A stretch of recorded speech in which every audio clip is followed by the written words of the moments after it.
Welcome back to our podcast. I'm the gentleman, accompanied by the disturbed Southern Belle. Hello. And in this episode, we will be covering Maryland, Massachusetts, and Michigan. So, starting with Maryland, is the Snallygaster. Alrighty. So, in the 1730s, Maryland began to get settlers from Germany. These immigrants gave reports of being tormented by a creature that they had called the Snallygaster, which means quick spirit in German. Okay. So, the early depictions described the creature as having the half-bird feathers of a siren combined with the disturbing features of their demons and ghouls. Good God. Yeah. So And knowing what their depictions of demons and ghouls are just makes it even better. Right. Okay. So, it was said to be half reptile, half bird. And as if that wasn't bad enough, it also had a metallic beak that is said to be lined with razor-sharp teeth, and even sometimes has tentacles like that of an octopus. Good grief. Yeah, that's Oh my gosh. definitely some kind of chimera. Metal beak. God, I've never heard one with a metal beak, but Neither oh have my I. goodness. Okay. So, this lizard bird thing likes to swoop down from the sky to snatch its victims up before carrying them away so that it can suck their blood, of all things. So, it's a vampire, too. Well, it's got those teeth. I guess it's got to put them to use. May as well. There you go. So, some think the legend was resurrected after dying down for some time, because in newspaper reports during the months of February and March of 1909, they're described as having interacted with the local residents. Okay, so people were seeing them again, basically. Got Yeah. So, these residents claim to have seen beings with enormous wings, a long pointed bill, claws like steel hooks, and an eye in the center of its forehead. Just one eye. And it's said to have made a screeching sound similar to a locomotive whistle. Okay, that is an interesting creature. Goodness. Very much so. Oh, right. It sort of sounds like a parrot or something, Just a very sorta. big parrot. Right. Maybe, maybe nothing metal, but in one eye, maybe they're just seeing the side of its head and just thinking it's facing them. Likely. I don't know. Oh, okay. So, there was a lot of publicity around the new sightings. The Smithsonian Institute even offered a reward for the hide. And, even better, U.S. President at the time, Theodore Roosevelt, even was reported to have considered putting off an African safari he had planned just so that he personally could hunt the beast down. Oh my gosh. Well, in his defense, I guess that would be a really interesting Trophy. Yeah, to add to the collection. Good grief. It does make sense, though, because he was known for being quite the collector of trophies. So, yeah, why not? So, supposedly, a 7-pointed star will keep the monster at bay, and these can still be seen actually painted on local barns in the area. Wonder why. That's interesting. So, the Snallygaster is also said to have only one enemy, and that is the creature known as Dwayo, or Dwayo, not entirely sure on how that's pronounced. Right. So, the Dwayo is said to be a mammalian bipedal beast with features that resemble a wolf, but with the stance of a human. So, a wolf man. Sorta, that's what I'm getting. Yeah. Stands up on 2 feet, looks sort of wolfish, but human-ish stature and all that, yeah. So, these two creatures are said to have vicious and violent encounters that actually date back to the early settlements of the area. Like, the very beginning. So they've been fighting. Woo! Oh, yeah. That would be interesting to see, so yeah. Definitely one to start this episode off with. Yeah, that one is odd, yes. So, moving on from something that has been said to look like a demon, We're moving on to Massachusetts with the Dover Demon. Woo. So, the Dover Demon is a very unique cryptid which began making its rounds in April of 1997 in the town of Dover, Massachusetts. So, 17-year-old Bill Bartlett was out for a drive along Farm Street with two of his friends on April 21st, when he states that he actually saw just a strange being. He described it as having a large watermelon-shaped head with glowing orange eyes and spindly arms and legs. Okay, that's an interesting. It sounds like an alien. Sort of. Like a stereotypical depiction of an alien. Kinda, yeah. It's, yeah, definitely weird looking anyway. Are those watermelon head things we talked about before? Yeah. So, he later actually ended up sketching a detailed drawing of the monster, which he had actually swore was a completely accurate description of what he witnessed. Well, maybe it was. I don't know. So over the next few days, John Baxter and Abby Brabham, two local teenagers, had actually also reported sightings of this creature. Baxter encountered the demon while walking home late one night and described it as having a figure-8-shaped head. What?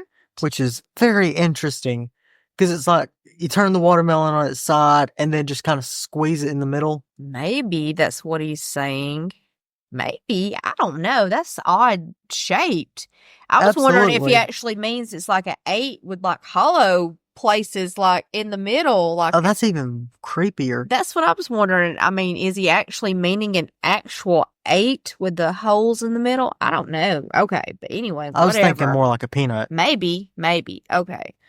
So, Brabham says that he saw it from a car on Springdale Avenue. He stated that it was hairless, with sandpaper-like skin, and glowing green eyes.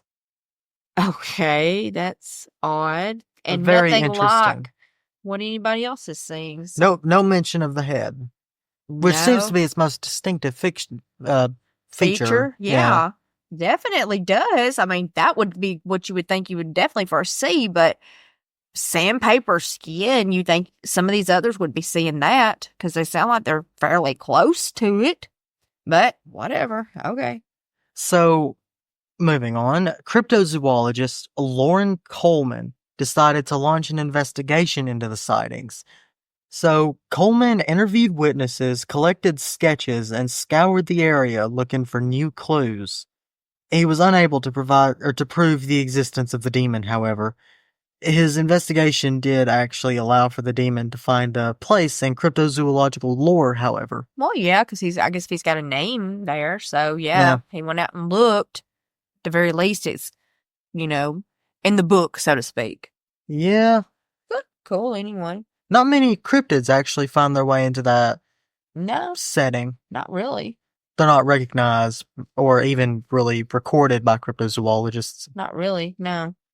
But anyways, where the demon actually comes from varies depending on the teller. Some think it might be some type of escaped exotic pet, which, sure, something like a monkey or a large parrot is what these people claim. Yeah, maybe. I said maybe the parrot with what a few of them said, but I don't know what some of them said. I mean, sandpaper skin and stuff. I don't even know. The figure-8 head. Or even a melon head, even whatever. I mean, I don't know what would have that, but okay. These believers think that it was likely just a normal animal that was misidentified in the darkness while the witness was in a state of panic, which, fair, but still. Yeah, I mean, I'm not saying it couldn't be some kind of animal. I'm just saying I don't know what it would be if it legitimately did have, unless I guess it just had some kind of misshapen head, maybe some kind of birth defect or wound. I don't know. That's the only thing I can think of, but still. It's weird. It is weird. Very much so. Yeah, I don't know. So while some think it's an animal, others believe that it could be an extraterrestrial being, or possibly an interdimensional entity that managed to find its way into our world. But like most cryptids, we'll never know for sure what this odd being actually is, or if it ever actually existed at all. But it does make you wonder. Well, yeah, I mean, I'm not saying they didn't say something. I mean, I don't know what it was. I mean, maybe, like I said, the one person, it did sort of sound like maybe it could have been a parrot, and maybe, it was just, like a chicken or bird, you when they turn their head, it looks like they have one eye, if you're seeing it from the side. So, maybe that's what they thought, and it was kind of in the shadows, and they just got confused. I have no clue, but it's a weird one anyway. Yeah. Or maybe it was just the demon really is a demon. I don't know, but whatever. It's something. So, moving on from the demons, we're actually heading back to our roots, so to speak, with a entity that I covered in a very earlier episode. So, we're going to Michigan with the Nain Rouge of Detroit. Woo! So, the Nain Rouge, also known as the Red Dwarf or the Demon of Detroit, is a small, impish creature that is said to have fur boots and a wicked grin. Seen as a sign of misfortune for Detroit, the Nain Rouge is said to appear before historic disasters, much like the Mothman. That's kind of weird and creepy, too. Like a little demon, or something. But, So, the origin story dates back to the founding of Detroit in 1701. And it said that the Nain Rouge allegedly attacked explorer, and get this, Antoine de la Mothe Cadillac. Ooh, what a name. But okay. So, the creature doomed him to die penniless, apparently. Oh my gosh. I guess he did then, huh? So, So, the demonic creature is said to have appeared again in 1805 as an eerie premonition for the fire that destroyed the city. He was reported being seen again before the 12th Street riot that took place in 1967. The last reported sighting was in 1976, just before the city was hit by a devastating ice storm. That's creepy. Very much so. It's creepy. Ooh. So, starting in 2010, an antidote of sorts was implemented by the people of Detroit. A tradition known as the Marche de Nain Rouge was started. During this event, residents dress in costumes and parade down the street, where at the end, they banish a puppet depiction of the Nain Rouge from the city. This is said to break the curse of the Harbinger of Doom and thus bring good luck to the city. Well, why not? I mean, seriously, why take the chance? I don't blame them. I mean, if it's working for you, do it. Who cares? Because goodness, if people literally were seeing something like that, and then these crazy things were happening, coincidence? I don't know. I think not. Possible. Maybe not. So, there you go. Alright, so moving on to the last thing in our list is Mishipeshu. Mishipeshu, which means Great Lynx, is an aquatic cryptid said to swim the murky depths of Lake Superior. Described as a dragon-like animal that looks like a large cat with horns, it's said to have the head and paws of a giant cat, whereas the rest of its body is completely covered in scales, while also having dagger-like spikes that run along its back and tail. Goodness. So it's like a dangerous fish. Oh, absolutely. Not one you want to get hooked on your line there, because... No, this is definitely a sea serpent I would not wish to come across. Goodness gracious. I mean, Jesus, it's a cat and a snake. Yeah, and it's got spines like knives, you know, so no, thank you. An apex predator mixed with probably one of the most stealthy predators. I mean, seriously, it is. I mean, really, that would be something dangerous if you were in the water. Look out. Oh, absolutely. So, the Algonquins believe the creature to be the most powerful of all the underwater beings, while other tribes believe them to be the masters of all water creatures, including snakes, which, to be fair, tomato, tomato. Why not? Yeah. These beasts are said to live in opposition to the Thunderbirds, which is yet another thing we've covered a couple times on this channel. Right. The Thunderbirds are believed to be masters of the powers of air, while the Mishipeshu are masters of the powers of water. It's said to be a chimera of sorts, with its parts coming from several different animals. Right. The head is that of a large wild feline, like a cougar or lynx. The horns are thought to come from a deer or a bison. Hmm. The scales and spines from varying animals as well. It really just Right. depends. Right, I get that.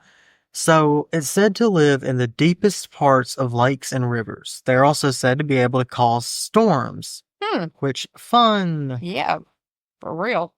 There are a few that think that the underwater panthers are benign, helpful creatures. However, most view them as harbingers of death and misfortune, as a lot of them did. Right. Just a lot of cryptids. Exactly. And especially water ones. Oh, Most yeah. likely. Yes. I don't get what it is with water, but there are a lot of There water are. cryptids that are There- said to be yeah. harbingers. Pretty much, right. You don't want to see them, and if you do, it's pretty much, So, yeah. Yeah. Mm-mm. Anyways, so it is said that to placate these things, you must perform a certain ceremony Right. every so often. Hmm. The last reported ceremony happening in the 1950s, which Wow. apparently it wasn't that important, Maybe not, or maybe that, I don't know how. considering it's Every been s- almost a century. Right. I mean, like every so often. I don't know how long every so often is. So, yeah. Well, But, 3/4 of a century. yeah. Okay.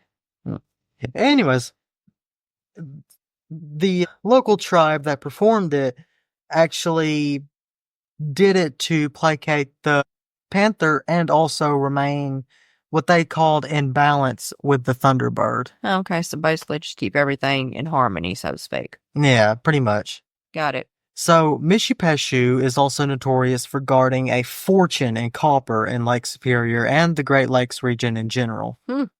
So, a Jesuit missionary, I'm certain I'm pronouncing that wrong, by the name of Claude Jesuit. Yeah.